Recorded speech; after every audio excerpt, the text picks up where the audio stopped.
Hello, and thanks for joining us for the March edition of our Markets at a Glance update. After 2 months of declines, the S&P 500 index gained 3.7% for the month. Despite March's strong performance, the index finished the quarter down 4.6%. In international markets, developed country stocks increased 0.6%, and emerging markets declined 1.7% in March.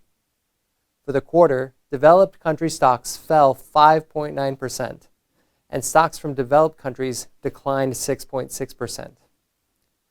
Russia's invasion of Ukraine continues to create volatility and uncertainty in markets for energy, agricultural, and industrial commodities. Rising prices for crude oil pushed gasoline prices to record levels last month.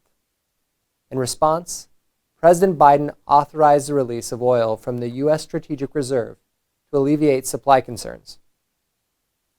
The fixed income markets declined for a third consecutive month, finishing the quarter with the worst quarterly performance since 1980. As bond interest rates increased, bond prices decreased. The Federal Reserve, or Fed, raised rates by 0.25% at the March Federal Open Market Committee, or FOMC meeting. It further signaled to the markets that a total of 6 more rate hikes are likely for 2022. This represents a significant increase to the 3 rate hikes forecast at the last FOMC meeting in December. Now let's take a closer look at the impact of Fed action in our chart of the month. The chart shows the Treasury yield curve from March 2021 compared to the end of March 2022. The Fed's primary objective for these rate hikes is to combat rising inflation. The shift to a flatter yield curve reflects the market's anticipation of near-term rate hikes. Further, the market is showing signs of skepticism that economic growth will be able to keep pace in a higher interest rate environment. Investors will be watching closely to see if the yield curve inverts, which could signal greater potential for a recession.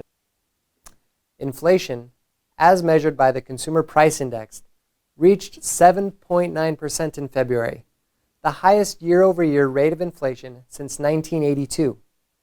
Factors contributing to the current high rate of inflation include lingering supply chain disruptions, difficulty filling job openings, and higher commodity prices. Along with interest rate hikes, Fed Chair Jerome Powell signaled that the Fed will likely reduce its bond holdings as a means of fulfilling its goal of keeping average rates of inflation at 2%. To read more about this news and to see how it affected our fund performance for March, please check out our latest monthly investment report.